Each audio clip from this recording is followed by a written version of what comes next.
Right. Right. Oh, Charlie. Hello. I'm Charlie Kish on the podcast. Hi, Charlie. How are you? I'm not so bad, Vic. Yourself?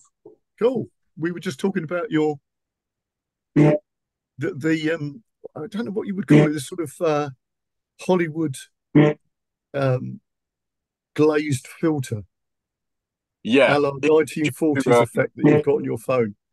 is due to sort of muddy pond water being in between the lens and the camera. I dropped Right. this So you while drop. So I got a fish on, right. I was on this decking, which is like, I mean, it's wooden decking over the lake. right. And if you were to drop anything like a small object in it, it's a chance it might roll through the cracks in the decking. And I Right. had my phone on. It was too big to be in my camping chair, like the little Yeah. pocket inside. So it was like leaning on the side bit. All of a sudden, I get a big old bite. I'm like, whoa, off we go. And then as I stand up and realize, oh, this is a big fish, I knocked the arm, which then sent my phone flying into the water. To which I was instantly like, shit. What do you do in that situation? You got a fish, your mate's laughing, and your phone's just falling in. I'm like, oh crap. So I give the fish my rod to my mate who's hysterically laughing. I'm like, there's only one thing for it. Top off, trousers down, in you get. Very cold, very squidgy, very muddy, fumbling around. My mate lost the fish as well. The fish He was went in off. hysterics, Yeah. wasn't he? And then I spent about 10 minutes, no lie, just prodding around with my feet in this squish underneath me. Um, Frozen solid. It'd fallen down the slope, so I got to my chest and I managed to I feel around the glass. I had to do a little dive underneath, grab it, and then salvage it, bag of rice it, and now it's still working. That's amazing. Okay. Well, that's really cool. So so um okay, let's my traditional first question, Charlie. Normally, it wasn't this one, but okay, is normally what do you do? Tell me what you do. I play guitar in a band called Another Day. Yes, cool stuff. So let's talk about you and your guitar playing and everything, because you've got some stories to tell, haven't you? Really, with I've this, got a couple. you've got a few exactly. So when did you start playing? I started playing probably when I was about 4 years old, along with piano lessons as a kid. My parents were really musical and wanted me to play an instrument, just like all my other sisters. Yeah, And I was like, you know what? Well, I was having piano lessons anyway, but I also really liked guitar. It was naturally cool, naturally the coolest instrument there is. So I yeah. instantly Well, I'd thought, agree with you, obviously, but yeah, of course I would. So from four, that's quite young, actually, isn't it? yeah. I think when I was in reception, and then I'm now 20, so I guess been playing 16 years. I mean, when you say you've been playing 16 years, it makes me sound very like you're on a preposterously high horse. But I mean, realistically, I've only been playing focused for about 6 odd years, like actually wanting to do it. Yeah, yeah. And there is a difference, isn't there, really, with that? Hmm. Once you get the bug, Oh yeah, no, there's no curing. There's there no is no there's curing it. You're absolutely right. there's Um, no. yes, it's like sort of rabies. Um,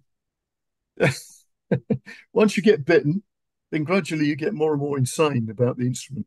Um, Yeah, I think that's a fair assessment. So you started playing classical guitar first, really, didn't you? I think, or yeah, that's classical. right. Oh, Yeah, classical. Yeah, I know. I had a really good teacher called Andrew Keeping, who yeah, was this really good classical guitarist, and then he got me on reading notation, having my foot up on one of those little pedal things that you have when you tilt the guitar like this, yeah, and very posh and I don't know, by the book, which I didn't really like. So I did on my grade three classical guitar or something when I was about 9. That's Did that. that's actually a really good level. 9.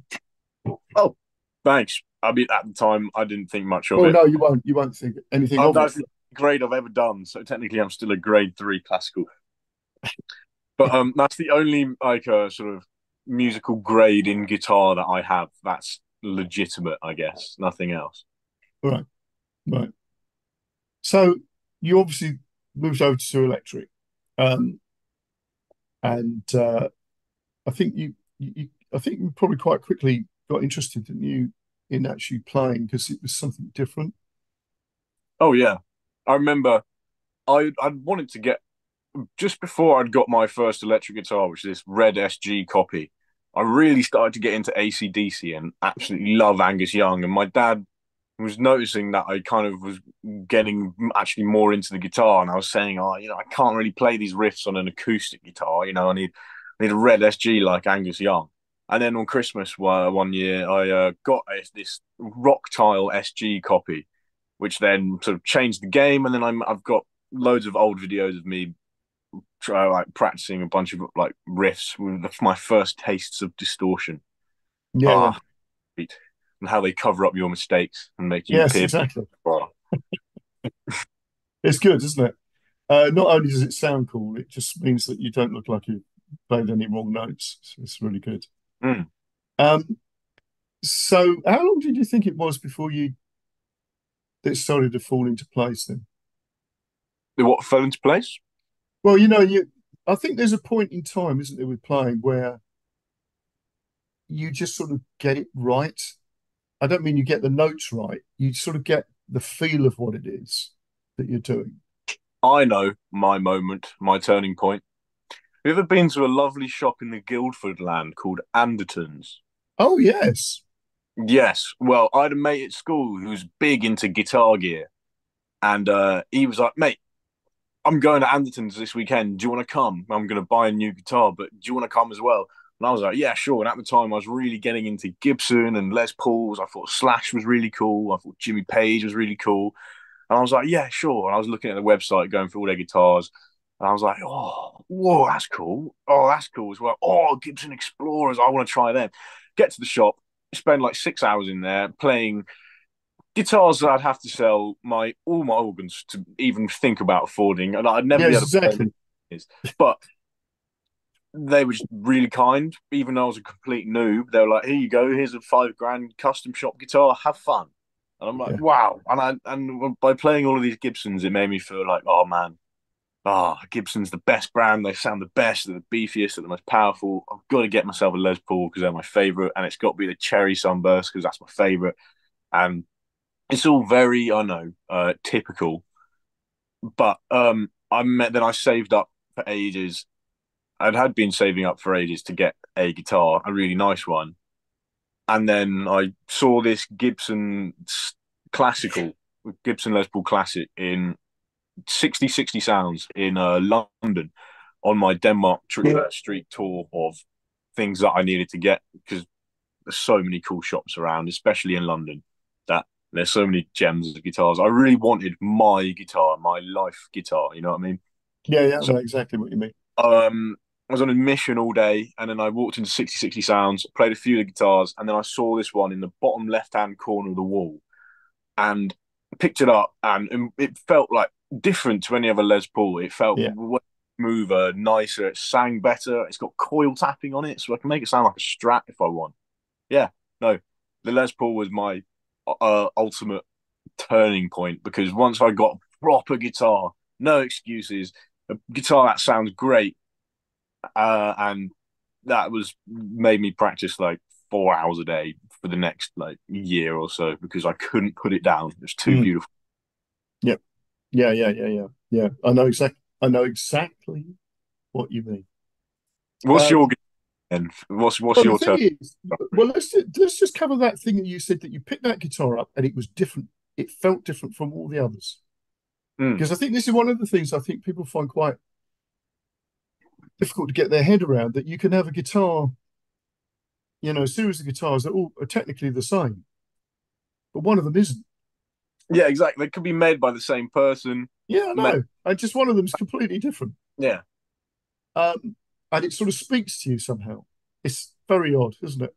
completely. It's like another sentient being. And it's a piece of wood with strings on, but Yeah, it's yeah, an awful that's a lot more. very good point. It's like another sentient being, and I think to some extent, when you think of it that way, you forge a sort of a Bond. relationship with an instrument that it gives you songs.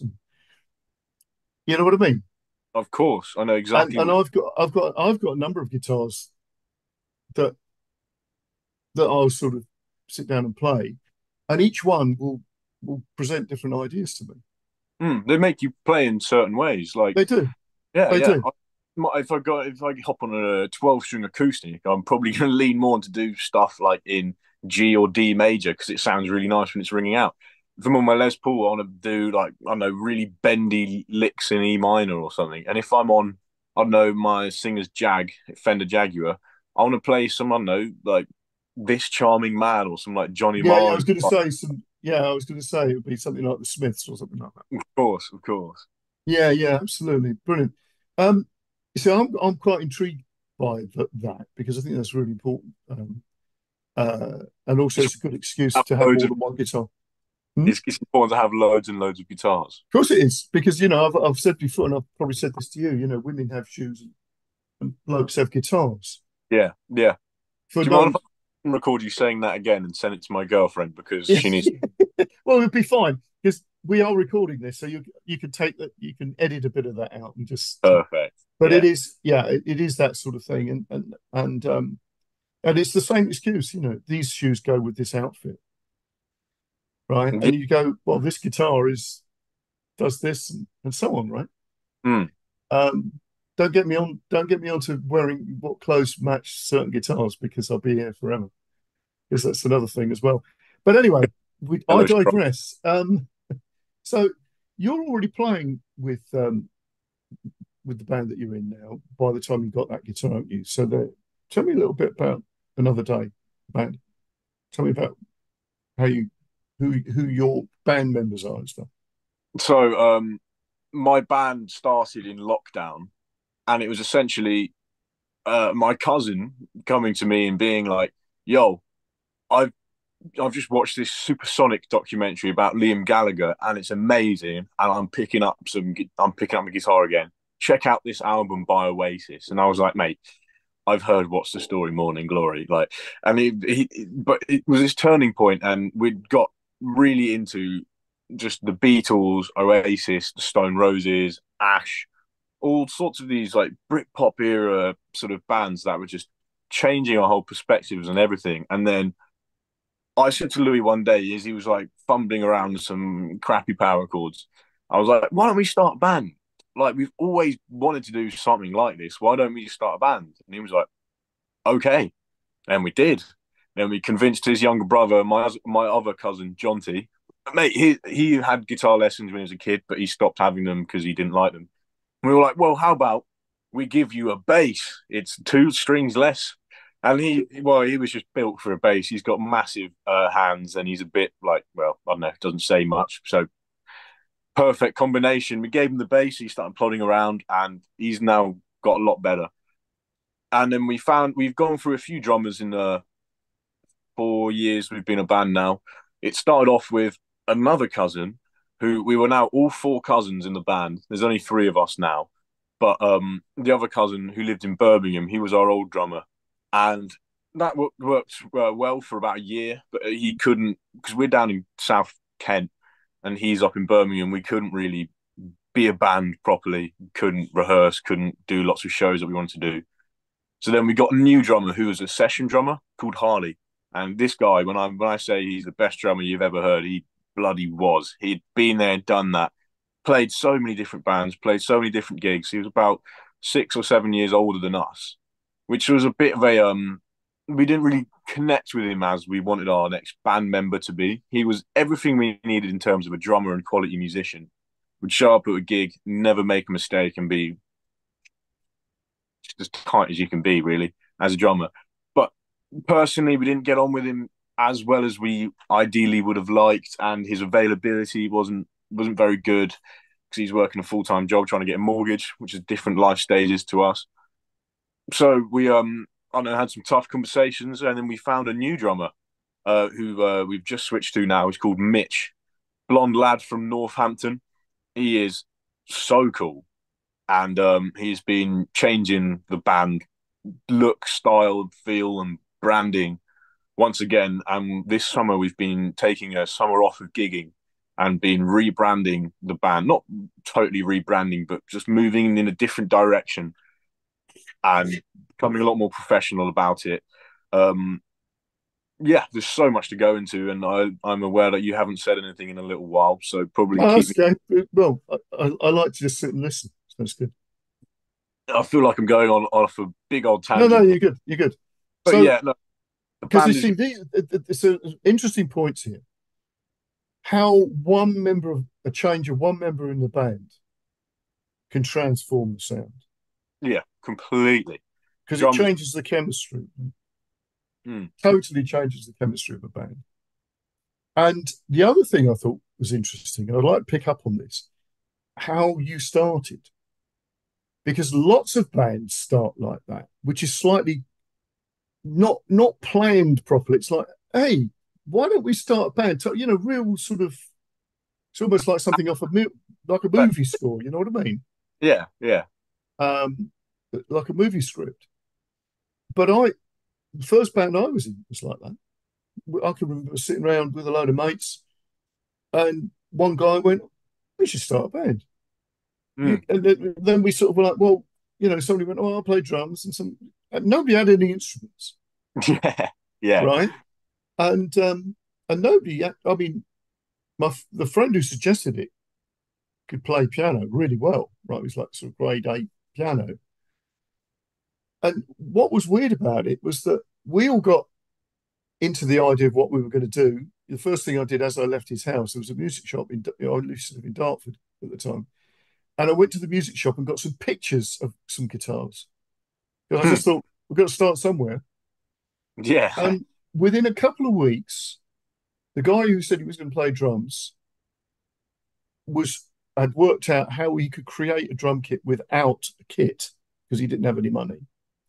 So a bit, boxes and bits and pieces, right? Like a bucket and that. Yeah. Yeah, yeah, yeah, yeah. And I managed to scrounge a guitar for somebody, and another Nice. guy managed to had a keyboard, like electronic keyboard.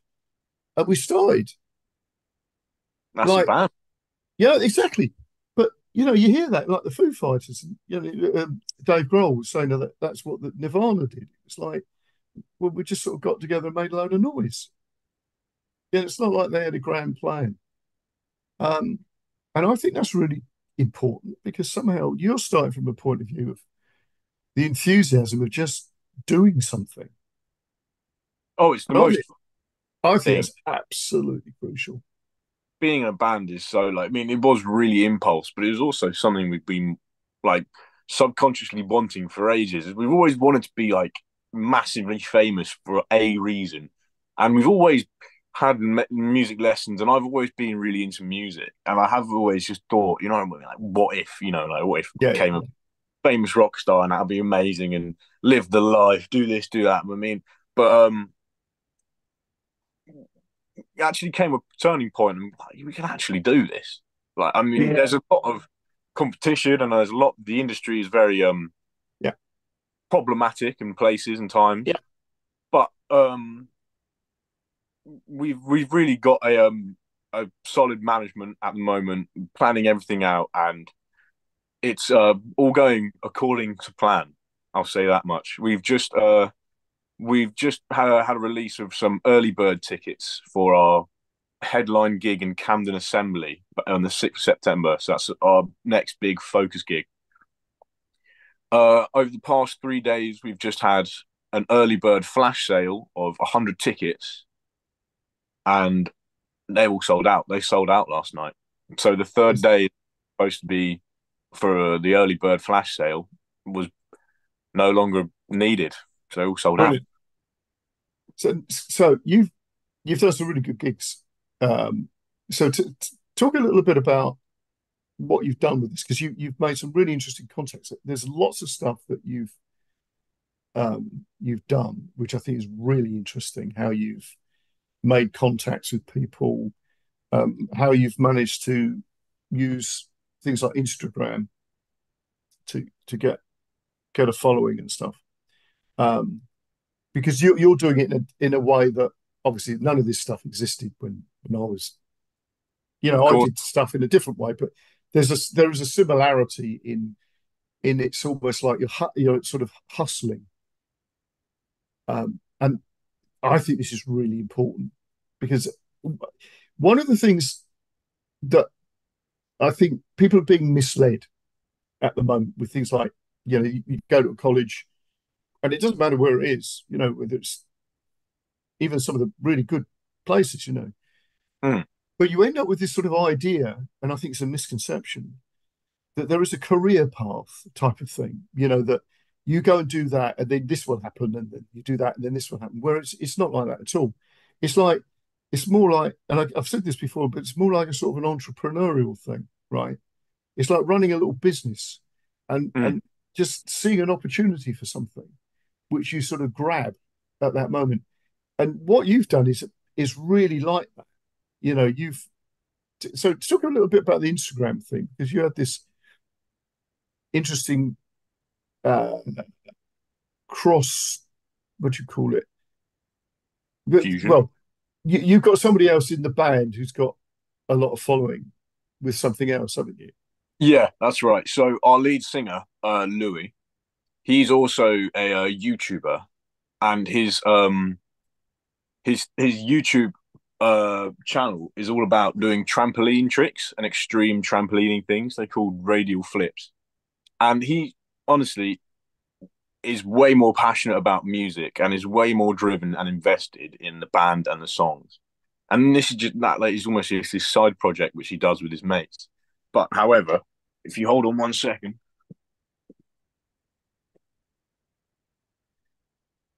this isn't mine, but I will flex it on his behalf. Right, The 1 million YouTuber subscribers plaque. So they right. do That well. is awesome They for do doing pretty well. these what they call radial flips. Did you call it? Yeah, that's what they're called. Yeah. Yeah. Now you were really cool about this because you said, look, we could do stuff with that. We could put the music over the track, over the video and all this sort of thing. And Mm, it's that business of being able to see that opportunity of how things connect up, which I thought was really awesome.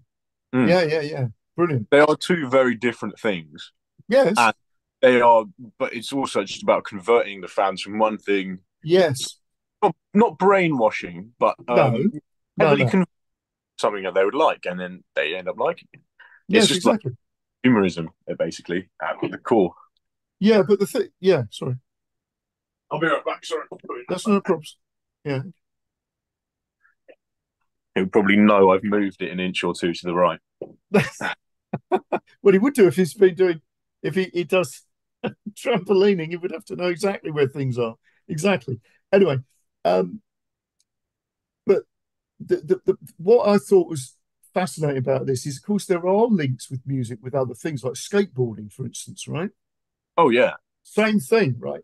So if you've got, if, and you often see, I was talking to somebody a little while ago who's into skateboarding, and we were talking about the parallels between when skateboarding becomes really, really popular, and then there's often a musical link to that or something that drives that, and it works the other way around. So if, if you get some sort of skateboarder who's into a particular type of music, that makes that music become really popular.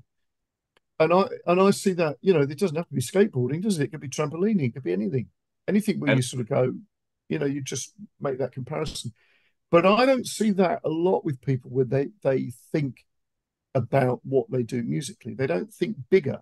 They don't think so outside of the music. And I think it's really important to do that. You know, fashion. And again, if you think about that goes along with that territory of whether it's people doing extreme trampolining or something. They're obviously wearing a certain type of gear and all that. well, the gear that they wear is just shorts and nothing else, pretty much. They have Oh, the okay. tops Well, off. that's cool then. But how many times do you play with shorts and nothing else? Say again? Do you ever go out and play like that, shorts and nothing else? No, no, no, no, no. When we go out in the band, we tend to be wearing, I know, some smart shoes. We don't wear like we used to have a thing where we wear like trainers, like Adidas Gazelles, like these, but Yeah. they're cringe because everyone wears them now. So Yeah, we well, this started. is the point. You've thought about the clothes. Yeah, yeah, I yeah. mean, We've that's got a the thing, right? this is what this whole summer has been essentially. We've got had to be buying full new wardrobes. I mean, it's not drastic changes; it's little touches. But when we're a band, we're a unit, and you can so clearly tell we are a band. Yeah, When we yeah, yeah, walk around, we get people asking for photos, and they don't even know who we are, but they just know we're someone because we dress and act like it. yeah, yeah. Well, I'll tell you a little story about Rage Against the Machine. I used to know a guy who was in A&R for I can't remember what record label they were with, but he was in London, but he was saying that they had Rage Against the Machine on there, Mm, you know, not in London, but in America. But he said that obviously they knew the people who were dealing with them because I'd mentioned to him that even at that time, uh, the Chili Peppers were, you know, becoming man, yeah, they were becoming massive, and yet, Rage Against the Machine were doing that sort of funk based rock, you know, tinged with punk type of thing. mm, And I thought that their stuff was just amazingly brilliant. I'm not saying that Chili Peppers wasn't, but they just had another layer somehow.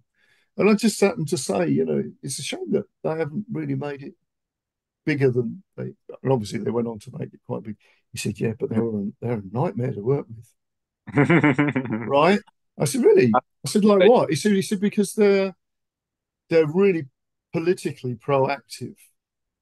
And if they turn up at a place and they sense there's something not right about it, they'll point about make a point about it. And he said, and one particular gig, and this is what I'm saying, they decided that they were so hacked off about it, they just went on stage completely naked,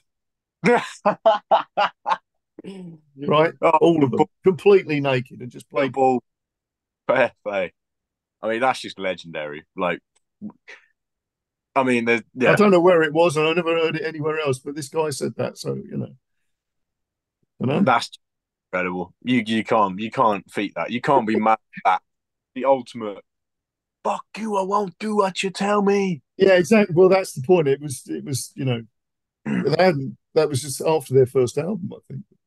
Have you Yeah. seen that? I love Rage. And there's a clip of they're playing this like BBC Sounds track or something, and they're doing a live track of um, I think it's I think it is Bomb Track or I can't remember which one it is where he screams "F you, I won't do what you tell me," Oh no, and that's Killing in the Name of, I think. hitting the name, of course, of course.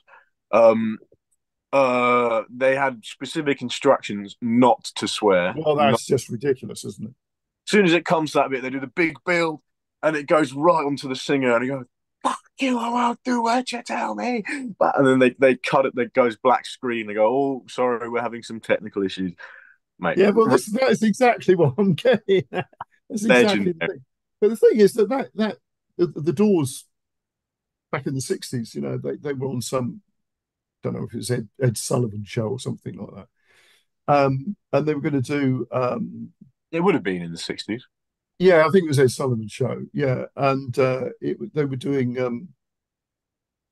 Light My Fire, Mm. and they said, "Oh, you can't use the term take me higher,"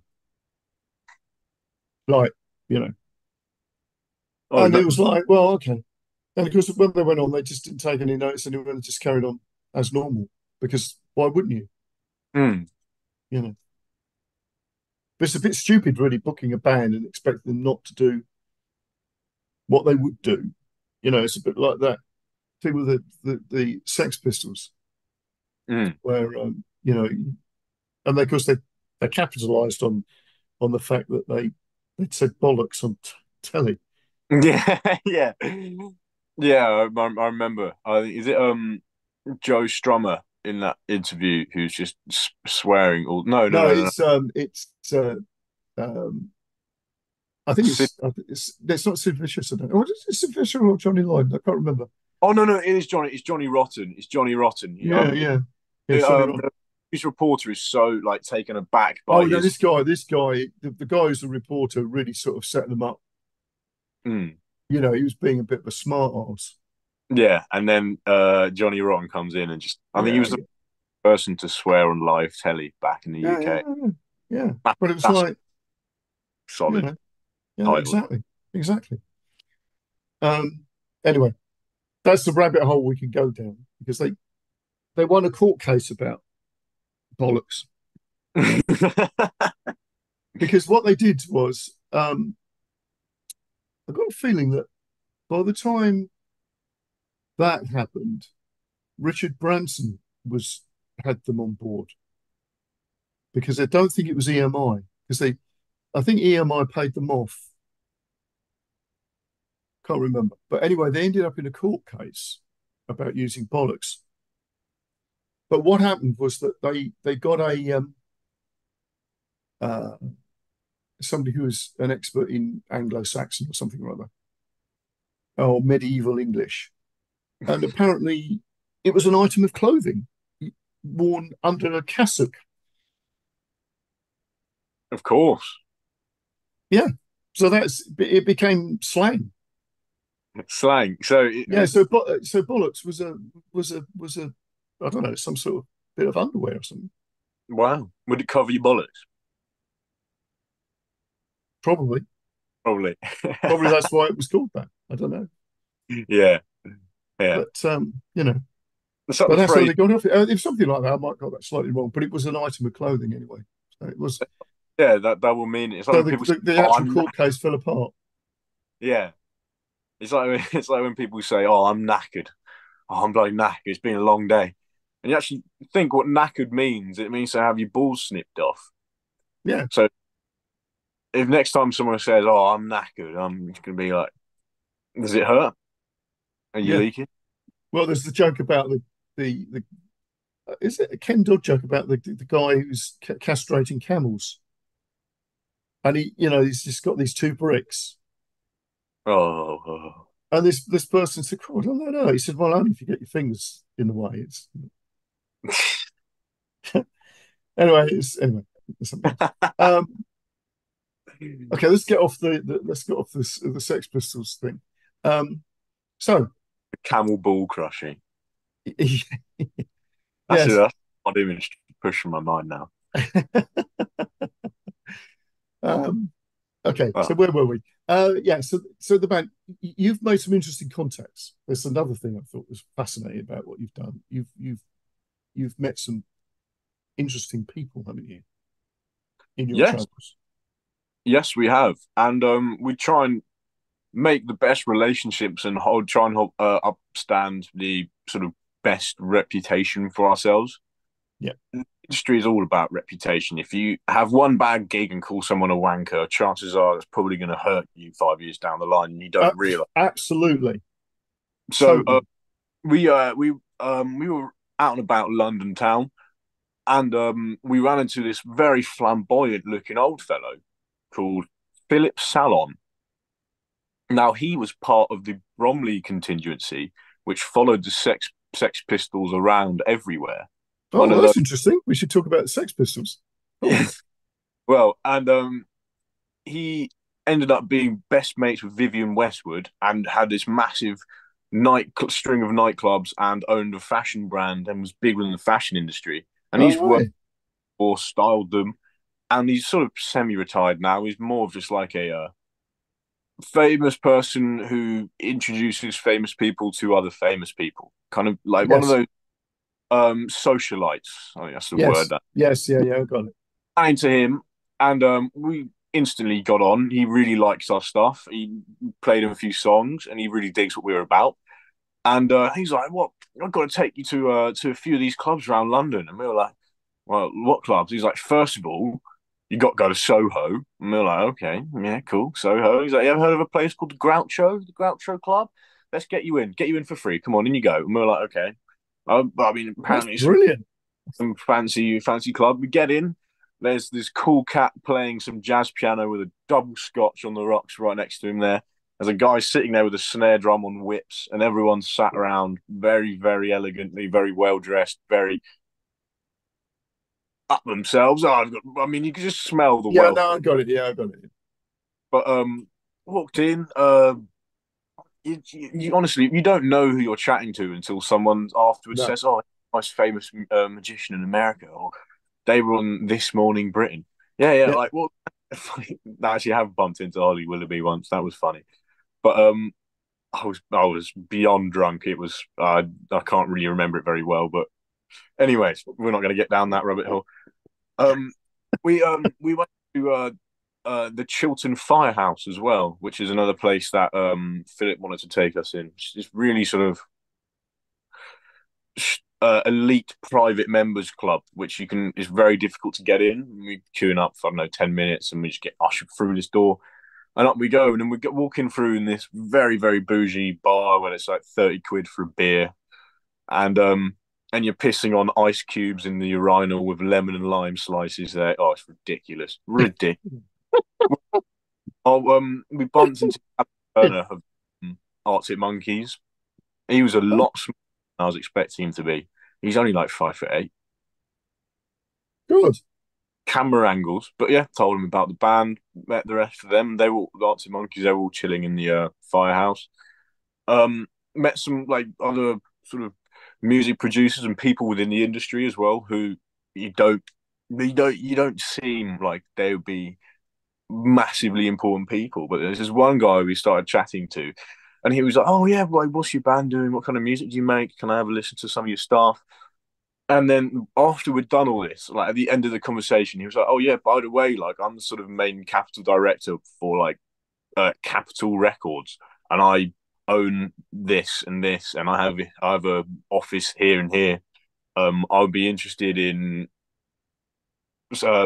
contacting with you while once you've got more songs for me because well every band right now is very hell bent on getting I don't know 8 singles out for no reason or no sort of timetable or scale. They just be like, all right, sweet, let's go book a weekend's recording, get 5 songs done, rush them, and then go whack them out on Spotify. We've done that route, and we've now taken them off Spotify because we weren't happy with the rushed, overproduced final product. So what we've just spent doing in May, we went up to Liverpool for 2 weeks, Yeah, and we started recording an album. And we haven't finished the album. We've got 4 tracks of that done, but in 2 weeks. So that may think, what the hell are they doing? We are in depth recording way more than I think any other band is doing. There's no click track. There's no sort of I don't know. Everything's real and everything's done yeah, properly, but old style. We've been yeah. using old and sort of 60s signers. I can't remember mics. Using old drum. Sennheiser, Yeah, yeah, yeah. Sennheisers. Yeah, Um, we're using old vintage amps, making them sound really good, recording through old mics. Everything's but made to sound really good. I'll tell you what, after this, I'll send you one of yeah. our. Do it. I mean, I could pop something on the end of the podcast as well, one of your tracks or something if you're up I'm for that. not sure how the manager will feel about me doing that. Oh yeah, Oh, well, you don't need to do that if it's yeah. possible. But I'd love to show you personally what we're doing because we've put a lot more time, thought, and effort into all of the songs, and we've got a Yeah, producer as well called Craig who plays up at the Cavern Club in Liverpool very regularly. So his band is kind of like the house band at the Cavern Club. They're called Carousel, and they're brilliant. They play loads of fun covers extremely well, sounds of the '60s kind of thing. And he's been working with us for months, sort of planning the visit that we were going to do to Liverpool, and really sort of going in depth on everything in recording. And for example, the drummer was using his ride. It's a big 22-inch ride, and he was playing with this kit, and after he stopped playing, Craig had our producer. He was just like really intensely listening. He's like, "What's going on?" And he's like, "That kit is ringing back in A." And we were like, what? And he goes and he plays an A chord on the guitar, and he's like, now start play anything. And then the kit was feeding back; it was vibrating in the pitch of A, and we had no idea. But because he's got perfect pitch, he can literally hear these things and sort of Yeah. determine. And everything's been so precise, Yeah. but also not precise, and it's not like a click track. The No, song is yeah, you're making the tracks breathe, aren't you? exactly making them breathe. I'll be very keen to show you, and we're gonna slowly release these songs with a release plan, with it eventually being on an album. Yeah. But we'll do 3 singles, and then we'll release the album. But once Yeah. we have that, Yeah. Cool. Why Liverpool? well, we went up to Liverpool as a bit of a band homework trip. We got to go to the Cavern, got to see what's up, what's it say around there, and also we bloody love the Beatles, and you're Mm. not really a musician if you don't. I mean, I'm just gonna say, but we love doing all the memorabilia there, and love just learning about the Beatles and just being in that sort of scene because they're still so loved and so part of the Oh culture. God. I mean, if you want to know anything about songwriting, that's it, isn't it? Yeah, go to Liverpool, and we Exactly. went down to the Cavern, and we were just having a little watch of this band that were playing, and the main guy of the band, the lead singer, looked really cool, and he was playing some sick guitar. And afterwards, during their like 15-minute break, we went up to him and he said, "Mate, that sounds really, really good, but absolutely loving the set." And he was like, "I like what you are about. What you wearing? I like that. Well, my name's Craig. Craig." And then we say hello to him. We get his number or whatever, and then he says, "Come to this like bar or once I've finished." And we're like, "Okay." We go and chat with him, and he ends up being this most knowledgeable guy who's being really mysterious as well. He said he's been in loads of bands from the 90s and a few famous ones, but he's not telling us who. So Right. we've had to do our own detective work to find out which bands he's been a part of. And we figured it out. And it's some pretty big bands with some very well known songs which he's written. But he wants to stay away from that all. He's legally changed his name and All right. not going to say what bands he was a part of, but you'd know them. Yeah. But basically, why Liverpool? We really got on with him, and we released like a demo, acoustic demo of one of our songs, "Doghouse Roses," on Instagram, just as a reel, which we recorded in the forum or something in Tunbridge Yeah, Wells. yeah. Yeah. And we did this acoustic track, and then he commented on it saying like, "This is the best thing I've heard since the '90s." Like, answer my DM or something. And he DM'd us saying, "I need to record you. I think I can record you the best. Like I have this vision of how I can record you guys. I think you would sound great like this and like this. I've got so many ideas. Can I record for you?" He reached out to us wanting to record us. He let us use his him and his mate's studio for free. All we had to do was pay the bills, the energy bills, and they've mixed and recorded 4 tracks for us so far for free because Well, they love it. They really dig it, and they obviously get royalties on it when we go to release them. But the actual recording fee has been nothing because they've been so invested in wanting to do this for us. amazing. Yeah, and they sound bloody mint, and they've been mixing them for about 3 weeks. And the reason why they're taking so long is because they're not happy with the finished things, and they're like, "I can do better. I can make the sound better." The performances are fine. The performances are all good. I just want to make them sound as good as I can. So he keeps sort of retrying with the mixing, and then when he comes in with the final finished product, when you listen in stereo, it's just it gives you goosebumps, and it's like, wow. Well, at least for me, I could be really up my own arse here about our music, but I think it's pretty good. Well, actually, normally what happens when you listen to your own stuff is that you go, it's a bit, And that you, used to you be know the what I mean? So well. if you actually sit and listen to something and you think, oh my God, that's really good, and you haven't got any of those sort of cringe moments, right? Hmm. It's obviously really good. Well, I want you to be the judge of that, Vic. I'll send All right, you. mate. Yeah, well, Send you. I like what you've been doing anyway. You know that. and because I think what you're doing is very exciting, and obviously you're good performers as well, which is another aspect because you could be great in a studio, but when you go I'm out, you know what I more. mean?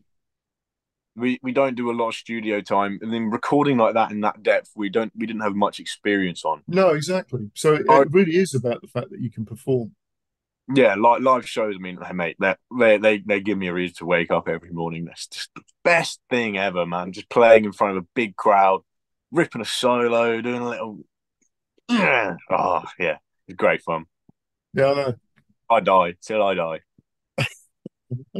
I know. So there's a couple of things, isn't it? Just yeah, shoes, guitars, um, get out there and playing guitar on stage is one of the Mm. best experiences. Yeah. I've also got something to admit to you, Vic, which I'm very sorry about. But the other day I had a guitar lesson with another teacher. Did you really? It's You good for know you him, to do that. Good for you to do that. you know, Toby Boyle, or Oh, Toby. Yeah. Well, God, I mean, he's brilliant. you know him. Yeah, of course I know Toby. Yeah, Yeah. yeah. He also knows you, Yeah. but Yeah. he's been actually teaching me on how to become. Well, we've had a couple of lessons with him now. He should give me a bit of a 10-year roadmap of where I want to be with guitar in 10 years' time, Yeah. Good. Good. and he's also helping me begin to teach guitar lessons of my own. Good.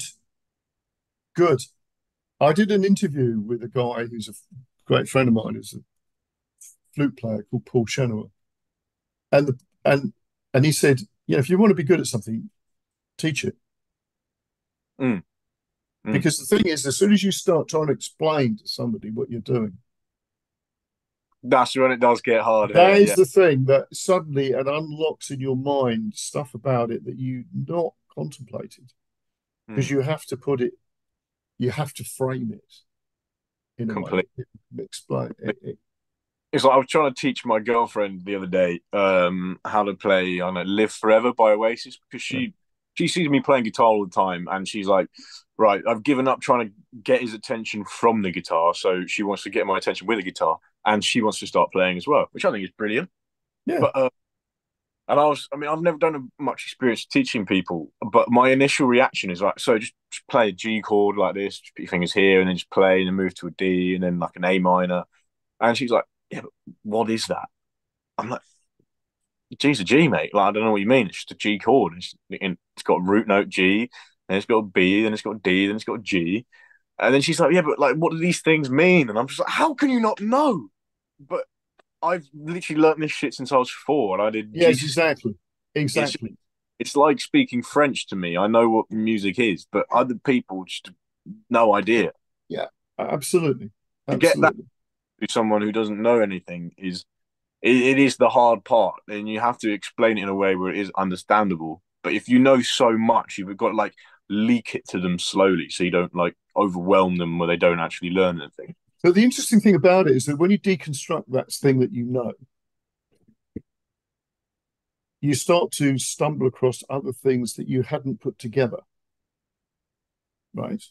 Yeah, I see So, well, exactly. when you're explaining how those chords fit together for that song, and then you go, but these chords are in other songs, and then it's like, yeah, in fact, they're in thousands of songs, the same chords, and then other things start to gel in your head about harmony and stuff and how key changes work, not directly because of that question, but because it starts triggering other things, right?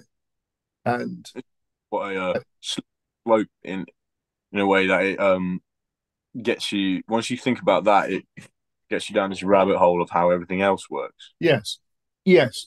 So, for instance, you might be playing something and you think, well, that's really weird because this song is here are the songs in the key, chords in the key of G, and this one suddenly's got a weird chord that pops up in it. It's like, how does that work? Mm. And then you start to deconstruct that and work out a way of explaining how that. So they are things that you wouldn't have done because you would have just gone, well, I can just go to F. but you don't know why. And then as soon as you start to think, well, actually, it's because really what we're doing is that G, we're sort of hearing that as if that's not necessarily in the key of G now, but it's like it's a mode. The key has changed, but we're still hearing that G, but we're like if you got we're sort of going to the key of C sort of thing, right? And all of that stuff you wouldn't have done because you wouldn't have needed to have explained it to yourself. Yeah. And there's lots of things like that, how you can, when you watch people play and you explain to them how, if you did something like that, it's more efficient. And then you think, that's interesting because I don't do that. But, so I think it's a really important thing. And more critical is it changes the way you think. Mm. And I think I know why it's going to change the way you think. Because if you're teaching someone about how to play guitar, so the technique of how to press the strings and what strings to press, so the very basic theory, it's going to make you sort of think, well, you need to have a very good and clear understanding of it to be able to teach it and explain it in a clear and understandable way. So it's going to get you thinking deeper into sort of guitar as a musical art form, and Yeah. get you like thinking about every little nook and cranny as you teach someone. Yeah. And it Well, sort of does it, and it sort of does it subliminally. This is the interesting thing. I I I call it the foraging technique, right? So if if you're out foraging for things, it's a whole year round, right? You mm, start noticing, oh, there's a such and such a tree there, and this and whatever, and you get your eye in. Unconsciously, you spot these things that are relevant. mm, That type of thing is like that type of thinking, where you are aware of things because you're thinking in a particular way. Whereas if you weren't teaching people, you wouldn't. You you're wouldn't right. be aware of those things so Yeah. clearly. Okay. Because as soon as you start to think in that sort of way, the spin off is that you start noticing all this other stuff. I think that's one of the elements of it anyway. So just as like I was saying, you get into sort of foraging for things and you start noticing things. You sort of subconsciously notice that blackberries come out in autumn, or the wild garlic and bluebells come out in spring. Exactly. And also you unconsciously are aware of exactly the terrain that they should be in, Yeah, yeah. right? Um, like you think, oh, it's interesting that bit over that bit of ground over there, and you wander over there. And I did this yesterday actually. I just went out for a walk, and I was sort of wandering around, and suddenly I walked into this field. It was absolutely full of chamomile. It was Mm. unbelievable, and it wasn't just like little bushy plants on the floor.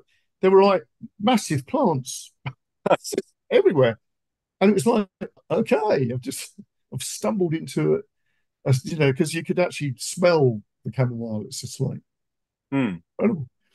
So, but and again, I wasn't out looking for it, but I found it, Yeah, and I think music's like that. I think you're exactly right. That It's leads us it on. it it, it presents itself to you, right, in Yeah, and that exactly that way. to someone I found by accident who is now my new favorite guitarist right now, and I'm obsessed with. Right, I was scrolling through, I don't know, Instagram reels, just brain dead, brain rot, just scrolling, just mindlessly doing something before I was sleeping, and I stumbled across this video of this 13-year-old at the time with a blonde ponytail tucked behind, uh, and he was shredding on an SG slide, and Oh, just you know who I'm Spirit going to say, Trucks. Derek fucking Trucks. Yeah. I've been just my world's been tipped Oh, upside. man, he's amazing. I don't think there's no words that will be able to No, describe. there isn't. He is utterly incredible. There's a video of him, John Mayer, and BB Yes, and doing BB a King. solo, and then he does the most world-eating solo. Right, it just beautifully phrased. He makes the guitar scream with agony and soul and passion, and then he finishes the solo in an epic way. And he just all he does is like a little. gives himself a little nod, and then BB King turns around, taps him on the shoulder, and goes, "That's about as good as I've ever heard." Exactly. I know. And when I saw that, I got goosebumps, thinking that's the ultimate compliment any guitarist Oh, can get. yeah, absolutely. Imagine the sentiment of that. But Yes, then all exactly. made me realize, who the fuck is this guy? Yeah. And then went and listened to his whole discography. His first album when he's like 17, 18, ridiculous, right? Ridiculous. Like tracks like Mr. PC. And then his newer stuff as well, the Derek Trucks Band, songs like Sweet Inspiration. They just get you going. Oh, such a shit hot, like sort of soul church organy blues band. But his playing is just this. Oh, I Yeah, mean, well, it's masterful. it's got me having one of these in the Ah, vicinity. yes. I go now. I bought like 4 or 5 Yeah, of those. yeah, yeah, yeah, yeah. I Cool do like stuff. Right. glass Well, still. we've been chatting for about an hour, mate. That was Yeah, great sorry. fun. I tend to ramble about. No, no, No, that was excellent. Lots of interesting things there because I think for people who are trying to, get a band underway and everything like that, there's lots of great stuff that you've spoken about. Uh, and you, your band did great because I've seen, I saw it from the beginning when it was just you started playing and rehearsing, and uh, and then it's sort of you get these sort of quantum jumps that appear, um, and well, it's each time it transforms the band. I want you to be part of this next quantum jump, and I'll tell you exactly when and where. Right? September, the Camden Assembly. If you can make it, I'll get you on the Yeah, guest list. yeah, all right, So, mate. Okay, give me the dates and we'll see what I can do. All right. yeah, right. Because this we've been working towards for a long time, and it's gonna be we're gonna be a new band, and I reckon we'll blow your socks off. All So right. I'll send you the details. I'll send you the new song. Yeah. Okay. Been You a send me pleasure. the details. I'll put the details in the show notes and stuff. All right. All right. Because if people are near London, they really do need to come and see you play. They do. Whoever's listening right now, come and watch another day play at the Camden Assembly, 6th of September. Tickets are online somewhere, but check us out as another day official on Instagram. You'll find it. Thank you. Well done. You've obviously done that a few times. It's very good. Yes. Very good, man. All right then. So don't disappear. I'll say goodbye now. All right. All right. Thanks Wait, ever is it so much. lovely to see you. Yeah. All Having me, Vic. right.